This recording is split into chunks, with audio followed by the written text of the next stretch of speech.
ODP had a big weekend. NCAAs are nearing an end, and I watched Hungarian water polo, and I am back on today's TXWaterpolo Podcast. I'm James Smith, back in beautiful Austin, Texas, and on Skype is Joe Linehan in North Texas. What's been going on, Joe? I didn't have any flight delays. But I heard you did. So Hungary, is the airport at Budapest is apparently not entirely familiar with the concept of snow, and so overnight, the night that before we were planning on flying out to London, the plane is just absolutely covered in snow and ice, and it took 2.5 hours before the de-icing equipment came to the plane. So anyway, I missed my flight. I spent another night in London. I didn't really want to. I got no problem with London. I wanted to come home, but I'm back. I'm tired. I don't know where I am right now, but apparently I've missed a ton being overseas while Texas water polo continued without me. But you got to see a little water polo over in Hungary, right?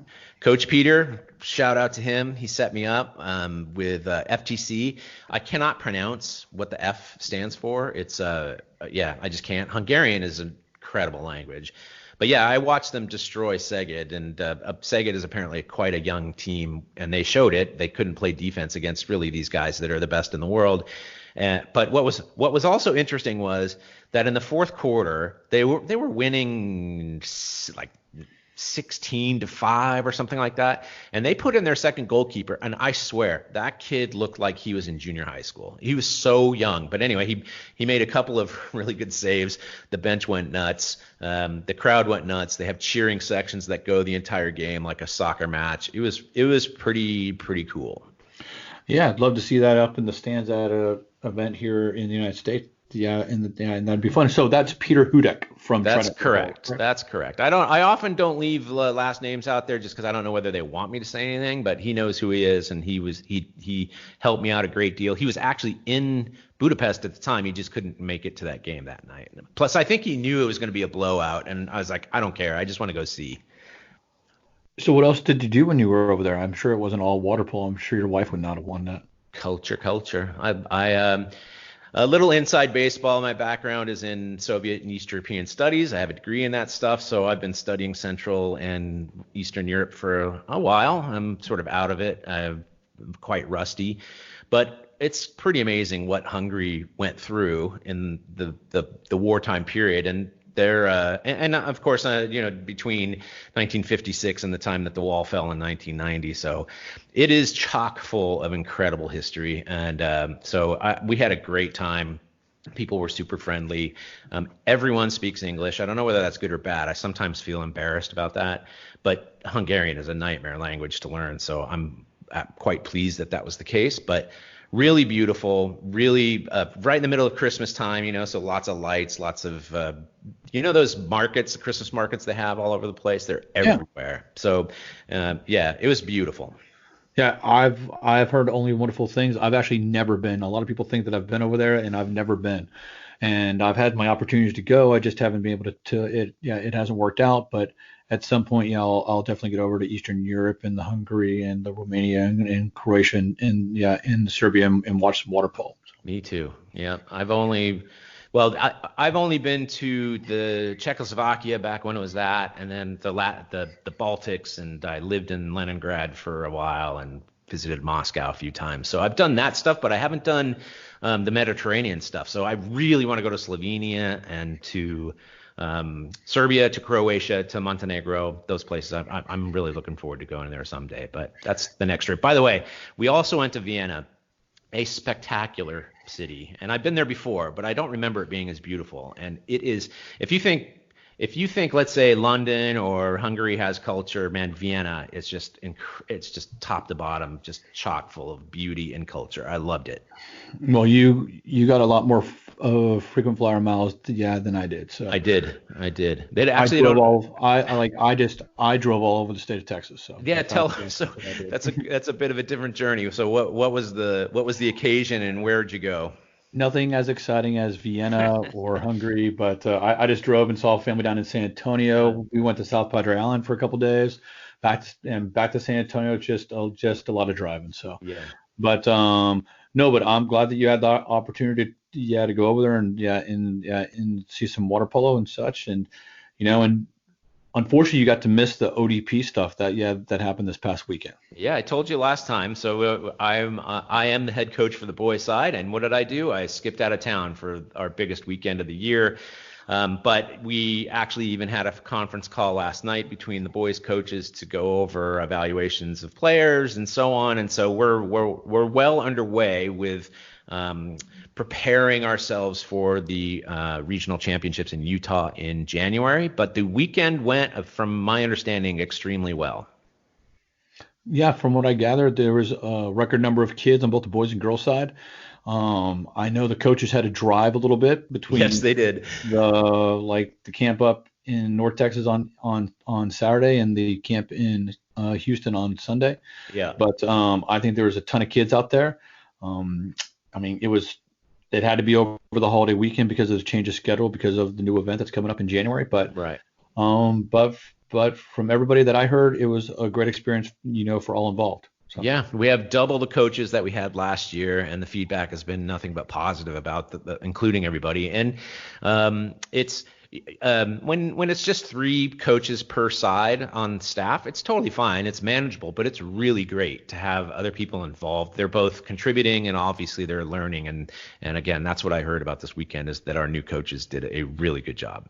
Yeah, and also just that kind of piggybacked on the ODP or the ODP camps and such was we had a referee school in North Texas, a USA water polo referee school. Both of them, North right? Texas and in Houston. So yeah.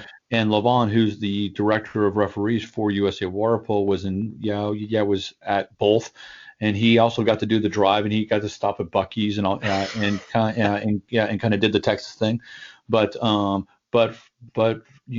what I gathered, there was a ton of people there. There was even some people from other sports, from like soccer and lacrosse, that were wanting to get involved. So, for anybody that's kind of listening, we are going to do a bit of a referee show in a couple of weeks. But, all those former players, parents, if you want to get involved, please contact your local coaches who can put you in touch with the local referee people. We can never have enough referees. So I didn't know that there were referees from other sports. I just heard that the turnout was even better than expected, which is really good because obviously we need more referees. But that's really good news. I had no idea that there were those coming from other sports. Yeah, it's going to be important for us to get those people that crossover sports, that understand the concept of being a referee, that understand, in soccer, there's a bit of an advantage rule in soccer. Yeah, exactly. And the advantage rule is what makes water polo unique, because that's like kind of what the driving force of all the refereeing for water polo is. And you don't really have the advantage rule in basketball. Right. Or in football. So, right. But I'm not saying that people from those sports can't make the crossover, but there's going to be, we need referees, especially with the UAL coming in fall of 2021. So if you're interested, please, again, just contact your local coaches, or contact us, and we can definitely point you in the right direction. Yeah. That's very encouraging news. When you're running the ODP camps, and I did last year while we had both of those referee schools at the same time, the overlap is meaningful, but you're so heads down about what's going on in the pool and with your athletes that you don't really see necessarily everything that's going on. So that's spectacularly good news that there's so many people who showed up. That's good for the state and good for the sport. Yeah, and then I guess this week a lot of the clubs are starting their mini winter seasons, both kind of just all over the state and such, with kind of practice kind of getting back into the scheme of things after Thanksgiving break.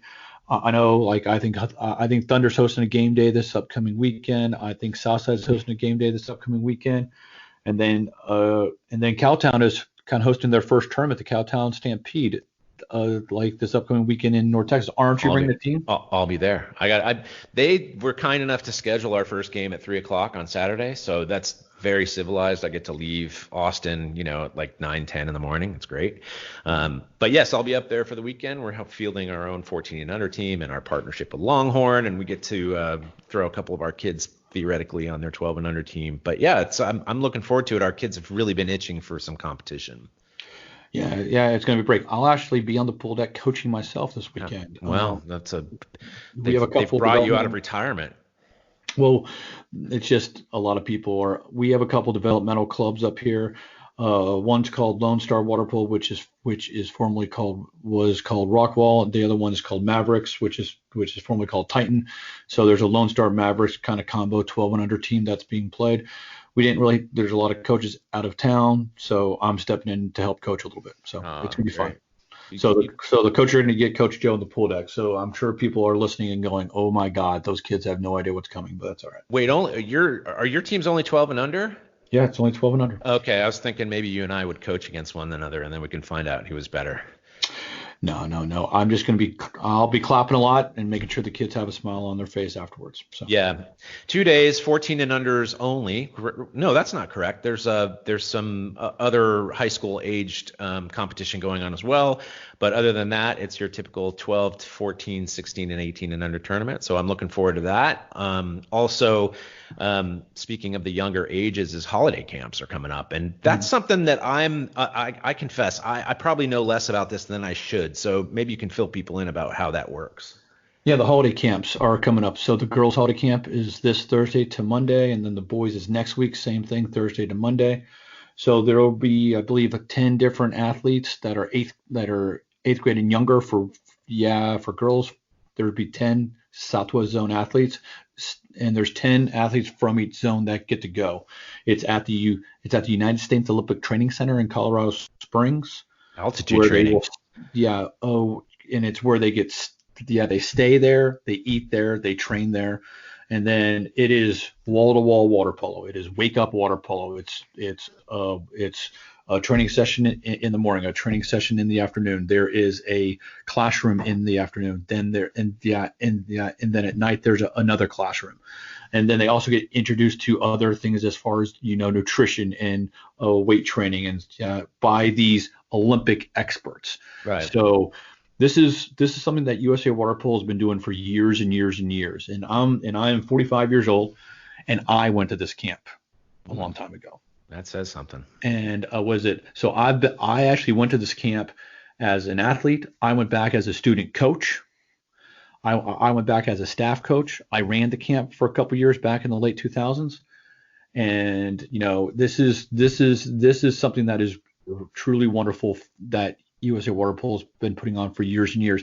It's not just about athlete development too, but it's also about coach development, because the athlete to coach ratio is probably like 3 or 4 to 1. Mm-hmm. And there's if you're a student coach, there's gonna be a staff that's gonna be helping you, and then you in turn are going to be watching the kids and kind of coaching the kids on the pool deck. And then they even have a referee component now too. Okay. So this is a great experience. I mean, this is something I still remember going there back whenever I was doing it. We had to be shipped out to the Air Force Academy for the training sessions, but they actually have a pool on campus there now. Yep. I mean, it's going to be a great experience, for all those boys and girls that are going to be going from the Southwest Zone. So. Beautiful.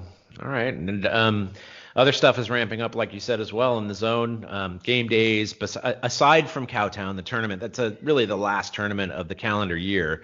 But there's also local stuff going on. Yeah, exactly. And then there's these couple little tournaments this weekend. There is the USA Water Polo Division III Collegiate Championships.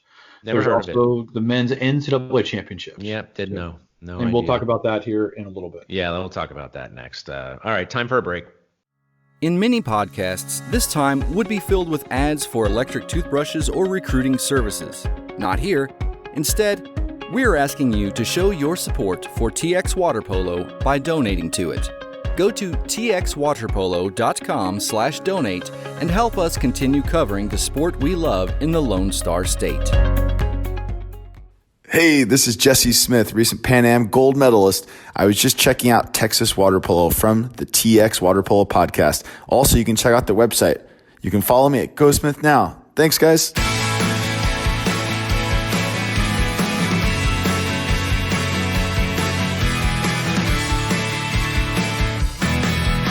James and Joe back, and really back, like after a hiatus, back with the TX Water Polo Podcast. We left the last segment saying that there's a little tournament or two happening this coming weekend. the NCAA season is going to be wrapping itself up. So we're going to talk a little bit about Division III and the Division I championships, but a brief mention of Austin College. I plan to talk to Coach Mark here before the next podcast about the basically just to wrap up the entire season. We spoke to him before the trip to California, and their idea, the plan was to win 2 games, and they ended up winning 1. They beat Penn State Barron in the first game, 10-9, and then came back in the last game and were not quite as strong, lost 9-8. I think that's the final score. So their season ends with 4 wins, which is they've been playing for 2 years, so there's no comparison. Last year they won 1 game, this year 4. So I think that there's some encouraging signs about that program for the next couple of years. Yeah, I mean they are predominantly sophomores and freshmen. They're going to be bringing most of their significant contributors back, I assume. Yep. And then I'm sure they're going to be bringing in some pretty good athletes, both from in Texas and out of Texas.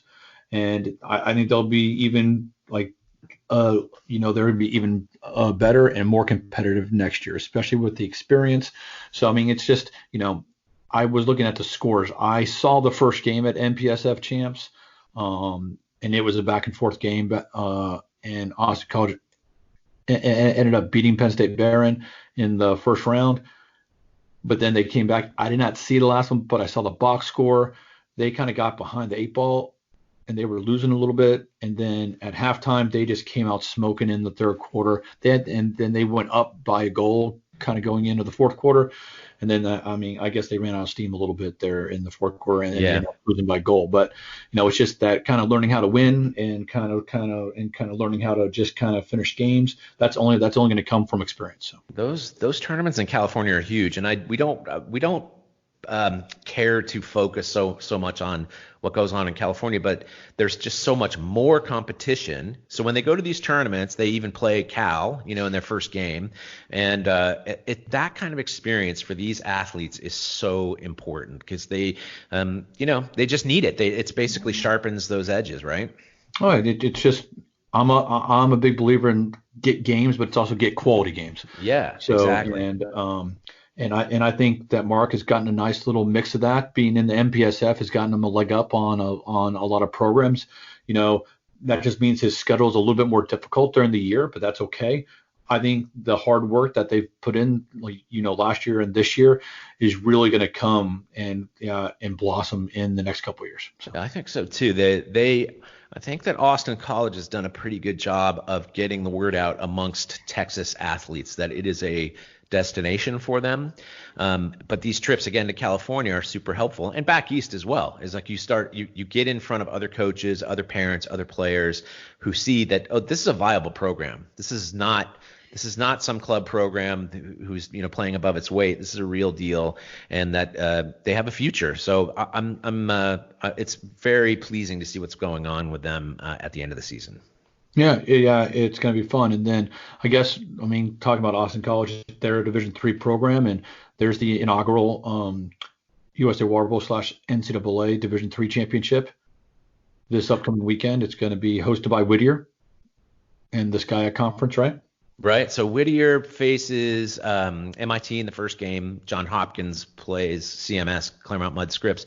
We mentioned it also, of course, because this is what Austin College's aim is down the road, is to participate in this Division III championship. And so Whittier won their conference, the SCIAC conference, over CMS by 1 goal in the final game, and MIT and Johns Hopkins were the other selections. But here's my question for you is, do you think it's a good idea for them to be having Division III championships on the same weekend as the NCAA championships? I'm torn about this. I don't think it should, but I'm interested in what you and other people think. I don't think that, just if you look at the schedule, this is the only weekend that you can really have it based off of conference championships and Thanksgiving and such like that. So, okay, I don't think we were really given a choice. So yeah. So yes, I believe it's fine. Okay. It'll work out. Theoretically, what you want is for them to be different times. Again, theoretically, I understand the calendar matters, but so that you can experience basically all of them uninterrupted in some way. But the beauty of live streaming. So yeah, you can have two screens going at the same time, no doubt about that. So you're right. NCAA championships. Yeah. So, but yeah, the NCAA championships where they're being hosted in Stockton, right? They're up in Stockton, and ironically, Pacific got one of the final at-large bids, and they are hosting. And I know that there were some Twitter implications that it's possible that played a role in their selection. But amongst the final two selections, the at-larges were USC and Pacific, and there's a great deal of controversy, I would say, about those selections. Although you and I spoke about this before, and it probably makes the most sense out of any of the choices that the NCAA selection committee had. Yeah, I mean, and then we'd be remiss to say the NCAA tournament actually started this past weekend. Yep. With Bucknell beating Harvard back east. That was a first round game, which then qualified Bucknell for the quarterfinals, where they'll play USC.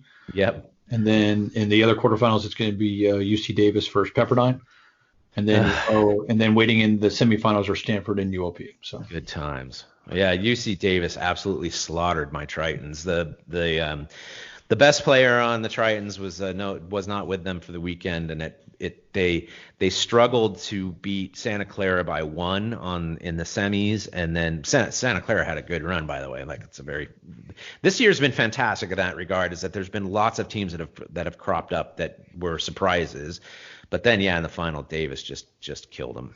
Yeah, I believe UC Santa Barbara, they started off the year hot, and they were beating some of the top teams in the country, but then they hit a little bit of a rough patch in the middle of the season, and that probably kind of hindered them getting selected as an at-large there at the end. So. I think so too, right? And you don't have to tell me. I wrote a story at the beginning of the season touting them as the next possible national championships. That was not part of the Big Four. But I think the bigger story of the season really is, and parity is not the right word, but at least far more competitive play than has been in the past. Pepperdine wins the GCC over Long Beach State, which was not expected to make the finals, and UC Santa Barbara beats Pacific in the third place game, and that's after a season in which Pacific beats USC twice. UC Santa Barbara has big wins against USC and Cal, and Long Beach State there is lingering the entire time. I think they finished with 10 losses, maybe even more. And here they are. They make the conference championships. It's just way more exciting when you have these teams that are more competitive. Yeah, and then an exciting part is this: if USC wins their quarterfinal game against Bucknell, they play Stanford in the semifinals. Yeah, that's the other. So, and then in the other side of the bracket, you have UOP, which is Pacific, and UC Davis and Pepperdine. So you're guaranteed to not have both teams in the championship MPSF. Right. It's going to be one MPSF team probably, and then one non-MPSF team, which once you're in that championship game, like you never know what's going to happen. So we might get a team outside the quote unquote like the Big Four that are going to step up and win. So yeah, it'd be super interesting. I know our friends over at the Cross Pass podcast, they were talking about how USC probably should not have been placed in that bracket for that exact reason. But I don't know if I'm on your side. It's more exciting to me to have exactly the scenario that you painted, which is that Pacific or Pepperdine is playing one of the two MPSF teams in the final. That's, of course, assuming that Southern Cal beats Bucknell, which, the records would suggest that would be the case, but who knows? And Stanford looks very strong at the end of the season. So, maybe we should pick who's going to win it all, Joe. I would love to see UOP beat Stanford in the championship. But unfortunately, I think Stanford's going to win it all. I will say pretty much exactly the same thing. I wouldn't mind Pepperdine. I mean, Pepperdine's last entry in the NCAA tournament was in 1997 when they won the whole thing. So if you believe in any sort of fate, then maybe they're lined up for that. But I don't think so. I think Pacific and USC will play in the final. Stanford. Stanford and Pacific will play in the final, and Stanford just looks like they're peaking finally. So I'm excited to watch that online in between games up in Cowtown. It's going to be fun. So and don't forget, if you want to stream those, if you want to stream the NCAA games, yeah, you can go to ncaa.com or just search, NCAA Water Polo Championships. If you want to stream the Division III championship games, you can go to Whittier Water Polo website or to USA Water Polo, and then there's direct links. So there's plenty of water polo to watch this weekend if you're not playing. So plenty, most definitely. All right, time for a little break, and we'll come back and talk about what's next on the calendar. Lowry with it. He's out of Fort Worth, Texas, one of the few non-California guys, and Zach Lowry skips it in. We're level again. Hi, I'm U.S. Olympian Janai Kerr, and when I need to stay up to date with my water polo news in Texas, I listen to the TXWaterpolo Podcast. What's coming up next? I mean, we're even starting to talk about the high school season. Exciting stuff. But what else is coming up in the next couple months while things are a little bit slower? We got the Dare to Dream that's coming up here in January over MLK weekend. That's going to be a specific 12 and under tournament. I think we're going to do like a little podcast that's going to be focused on that here in a couple weeks. Yep. And that'll have a 12 and under mixed division, a 12 and under girls division, and a 10 and under mix. That'll be at Lamar High School's new pool. That's going to be again over MLK weekend, January 18th and 19th. You got the Spin Lob Classic, which is going to be a men's and women's open tournament. It's going to be in Austin again at the UT Swim Center on February 1st and 2nd. It's going to be hosted this year by the Southwest Zone, kind of working with Longhorn as the local host. Mm-hmm. So it's going to be slightly different than what it's been in the past. But it's again that's a tournament that's going to bring teams from across the country, including the big dogs like Nyack and O Club that are going to have Olympians and former national team players on it. Right. And that is a great tournament. That is Super Bowl Sunday weekend, but that's okay. I know those teams from California and New York have a good time when they come to Austin. So yeah, they seem to want to come back every year, and they obviously provide a lot of entertainment for that really cool tournament. Yeah, and then of course we're starting high school season in the spring. Hard to believe. And then I think there's going to be 3 age group tournaments, and I say age group, I mean like 8th grade and under tournaments. Because all the high school age kids are going to be playing in the high school season. So there's the Thunder Spring Invite in late February, early March. Then there's going to be the Southside Badger Brawl, which is going to be early April. And then there's going to be the tags, which is Texas Age Group State Water Polo Championships, which is the state championship for 8th grade and 6th grade and under. That'll be the last week of April. And then of course you got the high school state championships the first week of May. And then you roll on into the summer season, which has the Welcome to Texas shootout and everything else. So can you help but think? I mean, the high school season is around the corner, but I'm so in the UIL state of mind. I'm already thinking like, oh, it's going to be next fall, and I'm just excited about it. Like I can't wait for that to happen. But anyway, right? We have the final 2 TISCA seasons coming up, and then we kick off UIL the following year. Yeah, I'm very excited about it, but there's lots of work to do still. We still need, I think we mentioned it kind of earlier about we always need more refs. We need more coaches. There's going to be more high schoolers that are going to start playing here over the next couple of springs, kind of leading up to the fall of 2021. So there's a lot of stuff to do here. So yes, I'm excited about fall of 2021, but I'm also thinking about all the work that's going to be done between now and then. Okay. Hey, you and I need to talk off the air about SPCC and TAPS too. I'm curious about how that's going to take place because my understanding is that there's been efforts going on, but I don't really know about them. So we'll hop on the phone and we'll talk about that sometime. And then maybe we'll bring it up here. Who knows? Sure.